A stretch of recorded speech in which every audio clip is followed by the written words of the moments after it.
Hello everyone and welcome to another edition of AoS Close Ups. This week we take a look at the skink's best friend, the Kroxigor. We'll explore the background, the rules, and what roles they have on the tabletop.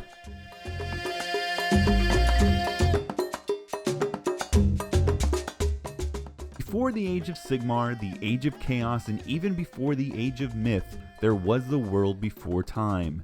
In that world, civilizations grew and prospered, but at last were not spared from the conflicts with the eternal enemy, the Chaos Gods, for they are a timeless and unceasing threat.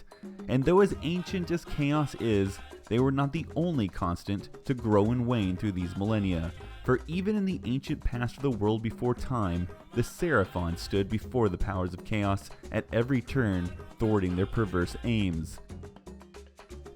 The gods of the ancient Seraphon were known as the Old Ones, and they lived in the dawning of existence and eternity even before Chaos itself. It was they who spawned the Seraphon to serve as beasts of burden and warriors of light. The Kroxigor were servants who filled both of these roles. Huge bipedal crocodilian creatures, Kroxigor are fearsome warriors with thick scaled backs, slabs of rock-hard muscle, and massive jaws. They were stoic, direction-dependent creatures until the Horns of War were called, at which time they transformed into avatars of feral violence. At first, the Kroxigor's role was to place stone to be used to build pyramids and temples in the dense jungles of the world before. However, with the birth of the great enemy, Kroxigor became effective shock troops. With each swing of their massive, ornate stone weapons, they would send the worshippers of Chaos flying in all directions. And what was true in this ancient time before time still stands true today. The Slann often summoned the Kroxigor to break through key points of the enemy battle lines to allow ranks of their smaller cousins through to flank the enemy center or to take hold of pivotal ground. An unarmed Kroxigor is quite capable of ripping a man in half with just their bare claws. However, they are supplied with the same ancient, ornate weapons they were in the past, now imbued with the star power of Azir.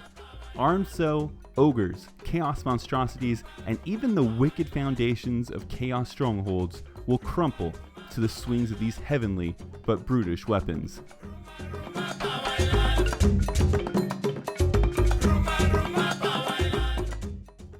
Alright, so now let's go ahead and take a look at the rules, and when I look at the basic stats, the first two things that stand out to me are their movement and the bravery. So, of course, the Seraphon across the board get that 10 bravery. They're sort of the good guy demons of the factions, so it's not a terribly big surprise that they have this. What it does mean in practical terms, though, you probably will never have to worry about battle shock tests unless you just bring a huge amount of them and you hit something that's going to do a lot of damage to you back, which I can't even imagine what that is.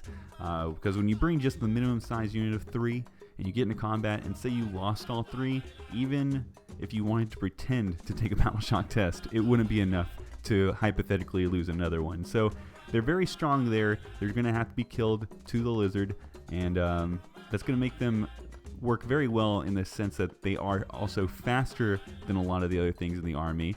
They're actually faster than a lot of things in other people's armies, so they could tend to pull ahead of the rest of your army, and so not having to worry about losing any of them to battle shock helps them there also. So with that 8-inch move, that's going to open up what their purpose is, which we'll go into in the next section, and from there let's go ahead and talk about their sturdiness. So they come with 4 wounds and have a 4+ save. These are both standard for a very sturdy unit. So they're almost hero level, they're just missing 1 wound each. So you can depend on them. If you put them in cover, they can turn into a defensive unit in a pinch, especially when we look at their attacks. They're coming from a weapon with a 2-inch range, which means you could probably stack some skinks in front of them. We'll go more into that in the next section also. And so even though they're very offensive, they're good at that, they can also be easily turned into a defensive unit in a pinch. Me being redundant again. So the Drakebite Maul, let's go back to that. It's a 2-inch range attack. It hits 50-50. There's 4 attacks from them. So it's sort of accurate. Half of them are going to miss though.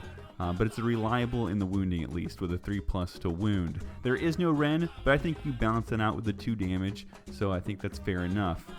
They also come with a bonus 1-inch attack from their jaw, so if they happen to be playing offense, they're going to be using this more than when they're on defense. And it's the same characteristic for hitting and wounding, but it does have a rend. Of course, it only does 1 damage, but it also has a nifty little rule that kind of offsets that.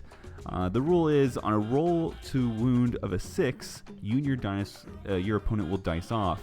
You'll compare those values, of course, and if you roll higher, then your opponent's unit will take mortal wounds equal to the difference. So this, of course, is going to be rare because you have to wound first, and then you have to hope that they fail their armor save, which is being helped out by the fact that it's a -1 rend. And when it does go off, it's going to be pretty devastating. It's going to turn a fight quickly. And I say that because if we look fairly across all of the units that are in Age of Sigmar, everything's practically the same. The real difference is the synergies that they get from their faction and these little niche rules that come into play. So when you take one unit against the other unit and you throw them into combat, chances are they'll wear each other out at an equal pace until somebody happens to roll off one of their niche rules. So it's good to see this there. It's a nice niche rule. It's going to do a lot of damage when it goes off, and of course it's mortal wounds, so that's also a plus. It's probably more effective, I would say, against monsters, of course, rather than a horde of guys, because the monster will go down on stats. So just keep that in mind also if you're looking for certain matchups. That being said, however, their special weapon, the Moonhammer, does lend them to a particular role against those horde units. He gets 1 attack per model for every model within 2 inches of a unit. Of one unit. You can only target 1 unit with this, but chances are you're probably going to be playing smartly and lining these guys up against 1 unit, and having this one guy hit everything within 2 inches is just very, very powerful. And I say that because it has the same stats as the Maul, except it also has a rend. So it's just a very effective weapon. And with 2 damage, not only is it, of course, going to be fantastic against 1 wound hordes, but it's actually pretty effective also against all those 2 wound units, such as Blood Warriors and Stormcast Eternals, and the many other units out there that have 2 wounds now. So finally, the last rule we want to kind of take a look at is their energy transference. This has a lot of fluff to it. This is a kind of a fluff rule that actually ends up being really powerful also. As long as they're within 3 inches of a skink, they get to re-roll 1s to wound. Again, just making the wounds a little bit more certain because they're lacking on the hit side.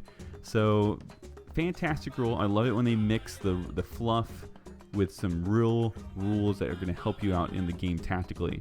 So with that, let's go ahead and talk about what their role is on the tabletop.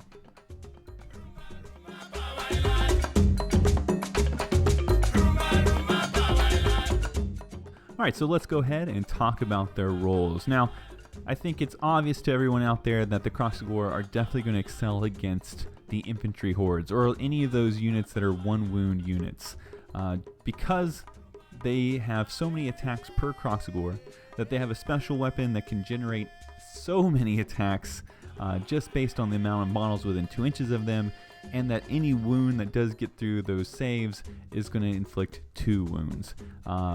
They're just going to mow through so many of those types of units that the Kroxigor are definitely catered to handling them. That being said, I think they also pose a threat to many of the more elite units that are 2 wounds each, only because any wound that gets through takes off a model completely, and when you get into those type of fights, it becomes a battle of attrition. And so being able to take out attacks back immediately is a boon, and I think that the Kroxigor will be good against them. Of course, I do think they need to charge those type of units rather than be charged, because what's true for them against the elite units stands true in the reverse. If the elite units get the charge on the Kroxigor, there's a good chance that they're going to be able to take the Kroxigor down, and that means when the Kroxigor do attack, they also generate less attacks and are less likely to do any significant impact on the unit they're fighting. Now, for the third avenue, I think they're very good against are other characters that are infantry characters that are maybe 5 wound characters, because of the amount of attacks that they can generate. Say you don't bring a Moonhammer particularly, that's 12 attacks at a character. That means about 6 of them are going to hit. You can probably say about 4 of them are going to wound, and then just failing 1 pretty much puts the character at half death. I mean, they do have 5 wounds. They're on the healthy side of the halfway mark, but still, if you don't make any of the saves on the other side, they're dead. And that's only from the mauls. They do get to follow up with the more precise attacks, I guess you would say, because of the rend characteristic. They're going to eat through some of the armor, and if they do roll that 6 to wound, they're going to inflict some mortal wounds onto the character. So now, all that is not a certainty, but it does present a gambling situation, which I don't think your opponent will be thrilled to be taking in. So I do predict that as your opponent plays against these type of units more regularly, they're going to be cautious and try to avoid that kind of matchup so that nothing unexpected happens. On the reverse of that, I would encourage you to use a unit of 3 Kroxigor to hunt down those type of units, because I do think that they will excel against them. Now, for things that I don't think they'll be good against, I think if you bring the Moonhammer, which I think is fantastic, I would bring it, but if you do bring it, their stock against monsters goes down significantly. With only 2 Kroxigor now generating the 4 attacks apiece, you're again only going to end up with 3 wounds against the monster on average, and they still get their armor save. So there's a good chance that you may not do any significant impact against the monster, and when the monster, gets its revenge against the Kroxigor, I would bet against the Kroxigor at that point. I think ultimately they'll die fairly fast. So you probably don't want to match them up against monsters, even though in the fluff they're supposed to be really good against them. Of course, if you get incredibly lucky and you roll some 6s here and there and then beat them in the dice off, and then roll significant in the difference, then you could potentially be good against monsters, but that's a lot of ifs, so I wouldn't take that gamble. Now, I also mentioned earlier that I do think they can easily switch into a defensive unit if you need them to. I do say this with heavy reservations, of course, since they are a small unit, and as I've already mentioned, if they get charged, it's easy to take them down in their efficiencies.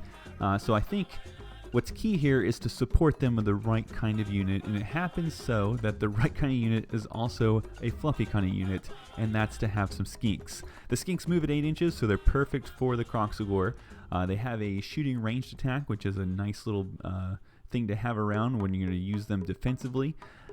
And so I think what the key here is to bubble wrap the Kroxigor so that when the opponent gets into combat with this type of combined unit, that the skinks are absorbing the charge, and as long as the opponent doesn't have a 2-inch threat range. Also, they're going to have to eat through the skinks.